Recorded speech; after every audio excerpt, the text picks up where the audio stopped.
Fala galera, então, na aula de hoje nós vamos dar continuidade ao nosso curso de filosofia e hoje nós vamos dar uma abordada no tema que é muito cobrado, que é justamente o iluminismo. Bem, o iluminismo, galera, para a gente analisar ele, como ele sendo uma ideologia, um momento histórico, é de suma importância analisarmos o contexto histórico no qual está inserido. E nós estamos justamente na Europa do século XVII, principalmente na França. Bem, no século XVII nós podemos citar algumas coisas de extrema importância, como por exemplo o absolutismo, justamente aquelas monarquias nacionais. Nós podemos citar também a ascensão da burguesia como uma classe dominante e de extrema importância na vida da sociedade. Nós também podemos citar a questão do controle da igreja, por que não? A gente está na Idade Moderna, mas ainda há resquícios da chamada Idade das Trevas, dita pelos iluministas. A Igreja Católica ainda exercia um certo controle na vida das pessoas, um monopólio das decisões da sociedade. Apesar de menos, mas ainda existia. E é justamente contra isso que os iluministas vão lutar. Os iluministas, eles batem na tecla de que a fé não é importante. O importante é a racionalidade, é a antropologia, é a gente deixar o mito de lado e passar a abordar o racionalismo, a racionalidade, a antropologia. O homem é o centro de todas as coisas. É uma ideia bastante humanista. E é nesse contexto, é nessa história, é nesse momento da história que os iluministas vão atuar.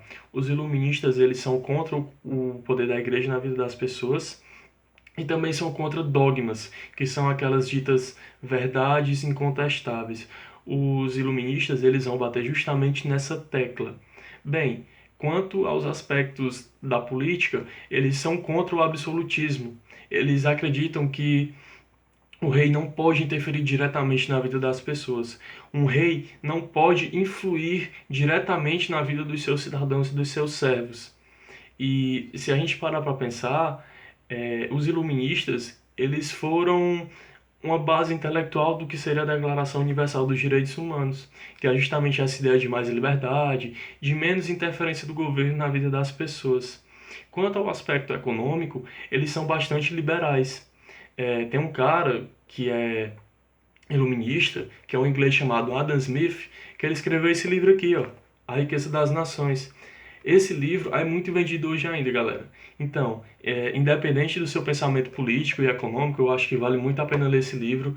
Eu comprei ele, tá com 2 anos mais ou menos, ele é muito barato e são umas ideias bem legais e é de muita importância para você entender o que é o liberalismo econômico, que tem como pai Adam Smith. Vamos lembrar, liberalismo político é diferente do liberalismo econômico.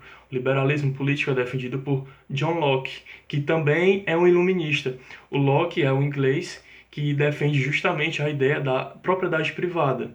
O liberalismo político seria a não interferência do governo na vida das pessoas no que concerne à política, à própria política, a tentativa de regulamentação de conflito de terra, essas coisas. Já o liberalismo econômico, não, do Adam Smith, desse cara que o liberalismo econômico, ele defende que o governo não pode interferir diretamente na economia. A economia, ela tem uma mão invisível que se regula, não precisa de nenhum agente externo para regular. E é bastante interessante frisar para vocês que o Adam Smith, ele serviu como base intelectual para o que futuramente seria a escola austríaca, que é bastante estudada justamente pela questão da economia, que tem como seu principal representante Ludwig von Mises. Para a galera que é mais anarcocapitalista e tudo, vai saber o que é que eu estou falando. Pois bem, outros filósofos da época que a gente não pode deixar de ressaltar, temos Rousseau. Rousseau, que eu havia falado antes, quando eu falei dos contratualistas, que ele acreditava no contrato social. Rousseau dizia que o homem era bom, mas a sociedade o corrompia. E também temos outros nomes, como por exemplo Montesquieu. Montesquieu, que ele escreve um livro chamado O Espírito das Leis. Galera, isso é de extrema importância. Montesquieu, quando ele escreve esse livro, ele posteriormente, né, como eu falo do mundo atual, ele serviu de base para as democracias do mundo ocidental. Se a gente parar para prestar atenção, Montesquieu, ele que defendeu a ideia da tripartição de poderes. Pois é, se uma sociedade ela tem poder legislativo, executivo e judiciário, ela foi inspirada por Montesquieu. Montesquieu, quando ele defende a tripartição, ele diz que para uma sociedade não ser absoluta, não ter um poder acima do outro, ela precisa de uma interdependência entre os poderes. Então, vamos bater na tecla de novo. É aí que a gente encaixa esse filósofo, esse iluminista contra o absolutismo, galera. Eles são contra o poder absoluto a uma pessoa. E quando ele coloca justamente a tripartição de poderes, ele quer diminuir o poder de um e favorecer os outros, que é justamente o poder executivo, legislativo e judiciário. Montesquieu, que defendeu a tripartição de poderes. Nós também podemos citar o Locke, como eu havia citado antes, o Adam Smith e o Diderot. Pois bem, galera, outro ponto bastante interessante dessa aula que a gente não pode deixar de esquecer é o despotismo esclarecido. Como eu tinha falado para vocês antes, a gente vivia nessa época na Europa uma sociedade extremamente absolutista. E para o rei não se queimar com o povo e ao mesmo tempo não se queimar com os iluministas, eles desenvolveram o despotismo esclarecido, que é justamente um autoritarismo mais regulado. Para eu explicar melhor, é como se eu fosse um rei e não quero abrir mão do meu poder absoluto, e daí em diante eu passasse a fazer uma média com os iluministas e com a sociedade, para justamente eu não perder meu poder. Aí que está o despotismo esclarecido. Um déspota é uma pessoa absoluta e autoritária. Esclarecido dá uma ideia de razão. É como se fosse o bom malvado, o malvado favorito, o rei. Ele não quer se queimar nem com o povo e nem com os iluministas. Aí ele funda o tal despotismo esclarecido. E também podemos citar, galera, de extrema importância, o que foi o iluminismo nas sociedades atuais. Justamente com a questão da tripartição de poderes. Nós podemos citar também a valorização do homem, o estudo da antropologia, inclusive é cadeira obrigatória em vários cursos. E nós também podemos fazer um link com a história do Brasil, que a gente vai ver posteriormente, que foi a Inconfidência Mineira. A Inconfidência Mineira, que foi um movimento de caráter liberal e influenciado diretamente pelos iluministas, que aconteceu em Minas Gerais, que teve como seu principal representante o Joaquim José da Silva Xavier, que é o Tiradentes.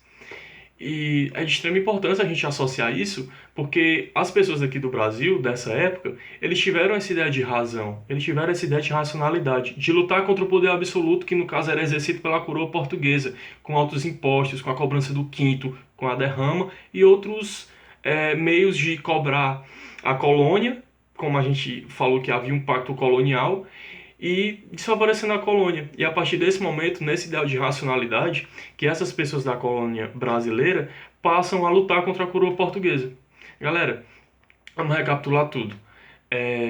O iluminismo surgiu no século XVII, na Europa, e ele tem como principal fundamento a valorização da razão. Eles são racionalistas e antropológicos. Eles não defendem o absolutismo, eles são contra o poder de um déspota. E a partir desse momento que é fundado o chamado despotismo esclarecido, que não é nem um rei autoritário e nem uma pessoa com poderes fracos. Ela é bem mediana. Ela alterna para justamente não desagradar ninguém. E também podemos citar como um marco importante do iluminismo a enciclopédia, que foi um documento iluminista, que hoje é, por sinal, fonte de pesquisa para muitas pessoas.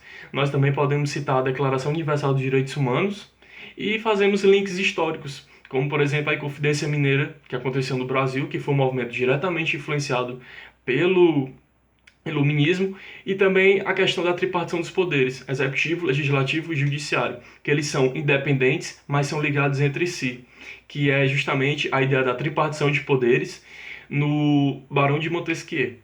Então, galera, nossa aula vai ficando por aqui, e espero ter ajudado vocês nesse assunto, e posteriormente eu vou lançar outros vídeos para a gente acabar o curso de filosofia, e assim a gente começar a história geral e a história do Brasil.